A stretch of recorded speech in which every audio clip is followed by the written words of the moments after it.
Every morning before work, local government reporter Erin Mansfield whispers, "I love you," to her grey tabby cat Princess Gabriela.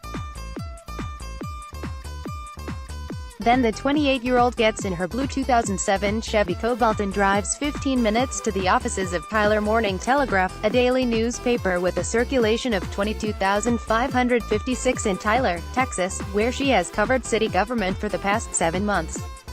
It is her dream job. Advertisement. Continue reading below. Living in a small town doesn't mean you don't deserve good journalism, Mansfield said. "I'm so proud to be covering places and subjects that others wouldn't consider to be sexy, so to speak. That actually keeps me going. It's fulfilling."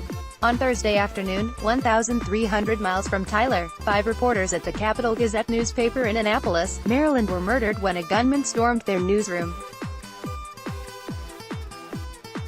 The shootings, which the Society of Professional Journalists called the largest attack on journalists on U.S. soil, thrust a local newspaper and its employees into the seemingly endless tragedy of gun violence in America. It also rattled journalists who work in newsrooms nationwide, people like Mansfield.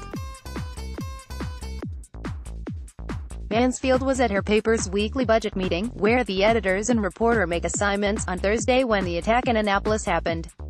She was devastated by the news. Her own Telegraph newsroom is made up of 20 writers, editors, and reporters, the exact number of people the Gazette had on staff. Advertisement. Continue reading below. As local journalists, we're so similar and newsrooms tends to all look the same. "We're all doing the same things no matter where we are," said Mansfield.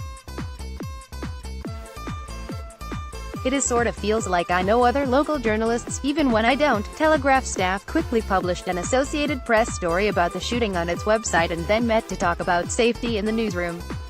"Don't let anyone without a badge into the building," Mansfield recalled her editor saying, "I operate in an environment, as a local journalist, where we have the president calling out fake news everywhere, and we've all seen that meme with the guy's shirt that says, 'Probe, tree, journalist, assembly required,'" Mansfield said.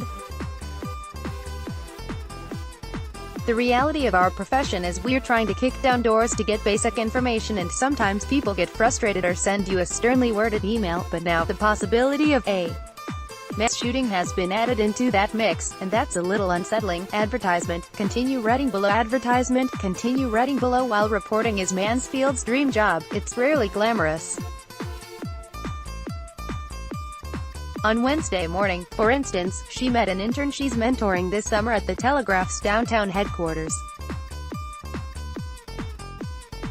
They grabbed Mansfield's newspaper-owned laptop and a Canon DSLR she bought a few years ago with her own money before heading to City Hall around the corner for a bi-weekly meeting of the Tyler City Council, a meeting she never misses, to discuss infrastructure projects.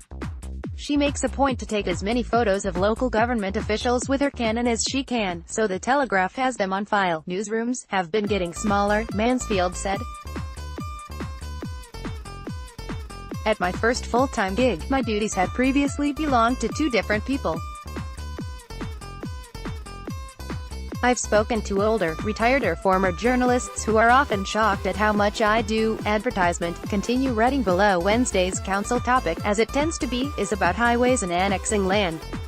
"Meetings are frankly boring if you don't understand what's going on," said Mansfield. "But that doesn't mean they're not important." Mansfield writes as many as 4 stories a day on local government, some of which she whips up during council meetings. She's become an expert at picking out interesting bits from seemingly dull conversations and turning them into meaningful pieces that first appear on the paper's website before getting published in print the following day. Last week, she worked on a story about the authorization of funding to paint bike lanes on city streets. Advertisement. Continue reading below. Advertisement. Continue reading below. She started as a cub reporter covering small government board meetings for her hometown paper in Rutland, Vermont, where she wrote up to 12 stories a week, sometimes logging in 60 hours. Then she covered state and local government as a staff reporter for the Vermont Digger for 2 years, before moving to Texas to be closer to family in Houston, who moved there from Vermont. In January 2018, she was hired as a multimedia journalist by The Telegraph. I've always felt like local journalism suits my personality, she said. I once wrote a story about a local citizen who had recorded a country album. She was just so happy with it and so moved by the piece.